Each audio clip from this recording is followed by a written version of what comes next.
क्या इस उम्र में भी आप में नौजवानों से कहीं ज़्यादा मर्दानगी का जोश है?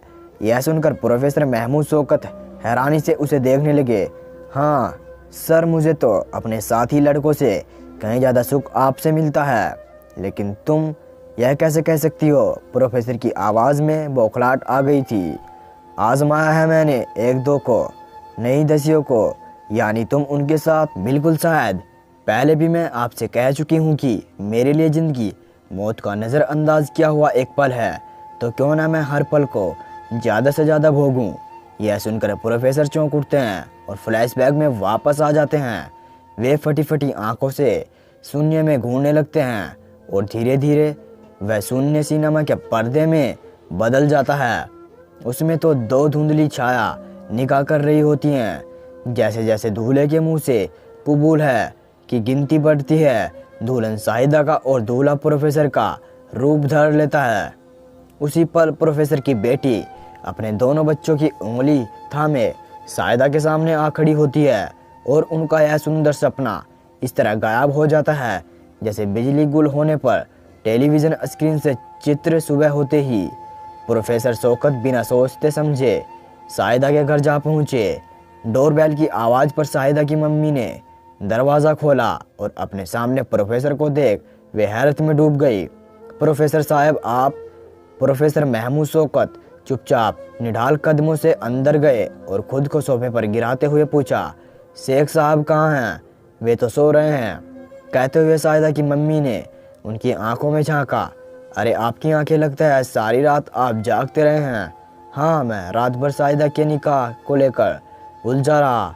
आपने कहा था ना कि मैं उसके लिए लड़का देखूं, तो आपने मम्मी जानने के लिए उत्सुक हो गई। कौन है, क्या करता है, मतलब काम, फैमिली बैकग्राउंड क्या है? अजी सुनते हो, उठो जल्दी, देखो प्रोफेसर साहब आए हैं। हमारी शाहिदा के लिए लड़का देख रखा है। इन्होंने कितना ध्यान रखते हैं हमारी शाहिदा का। महान नहीं, खुदा है खुदा, शेख साहब ने आते हुए कहा।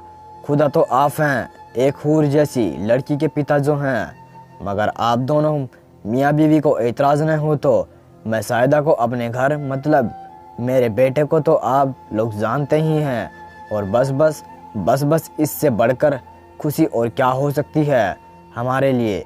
मिस्टर शेख ने कहा, हमारी शाहिदा आपके घर जाएगी तो हमें ऐसा लगेगा जैसे अपने ही घर में हैं। हमारे साथ फिर क्या था, आन फानान बड़े ही धूमधाम से शाहिदा प्रोफेसर के बेटे से ब्याह दी गई।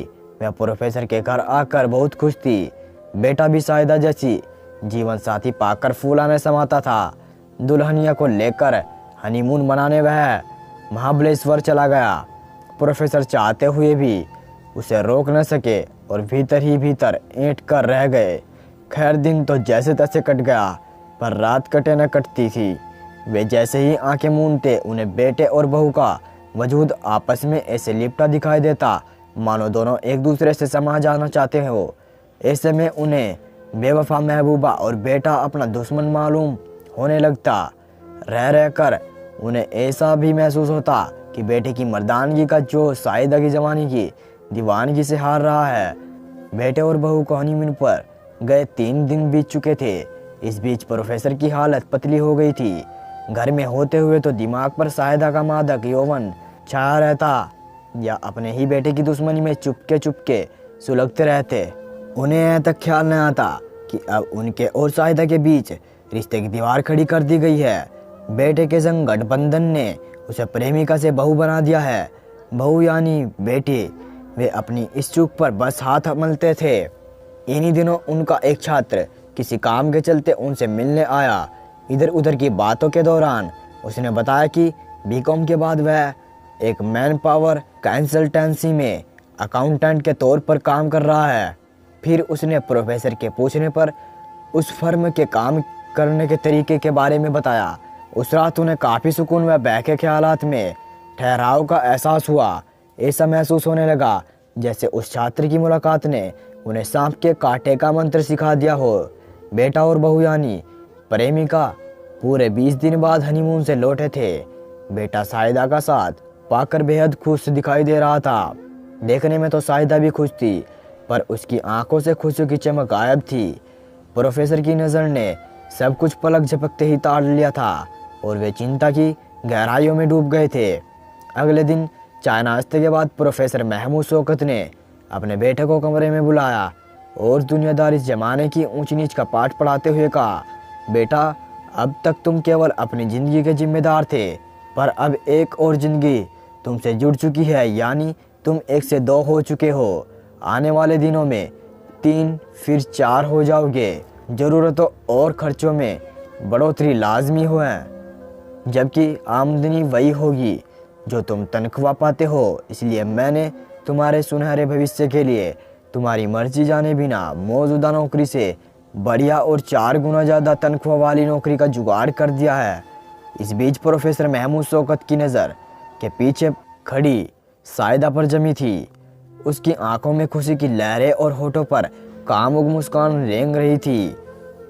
उसके इस भाव से खुश होते हुए उन्होंने मेज़ की दराज से एक लिफाफा निकाला और उसे सायदा की ओर बढ़ाते हुए कहा, सायदा, यह मेरी ओर से तुम्हारे लिए एक छोटा सा तोहफा है। शुक्रिया, सायदा धीरे से बोली। अगर अब तुम इस तोहफे को अपने हाथों से मेरे बेटे को दे दो तो यकीनन यह तोहफा बेशकीमती हो जाएगा। वह उनकी इच्छा भांप गई और एक अदा से लजाते इठलाते हुए उसने लिफाफा सोहर की ओर बढ़ा दिया। बेटे को सायदा की इस अदा पर प्यार उमड़ आया। वह उसे चाहत भरी नज़र से देखते हुए लिफाफा थाम कर, शुक्रिया डार्लिंग, बोला। लिफाफे में मोटे शब्दों में लिखा था, पिता की तरफ से बेटे को अनमोल तोहफा। उसमें जो कागज़ था वह बेटे की दुबई में नौकरी का अपॉइंटमेंट लेटर था। साथ में वीज़ा, पासपोर्ट और हवाई जहाज़ की टिकट भी थी। यह पढ़ते ही बेटे के हाथ कांपने लगे। दोस्तों, यह कहानी आपको कैसी लगी हमें कमेंट करके ज़रूर बताइएगा और हमारे चैनल को सब्सक्राइब कर दीजिएगा।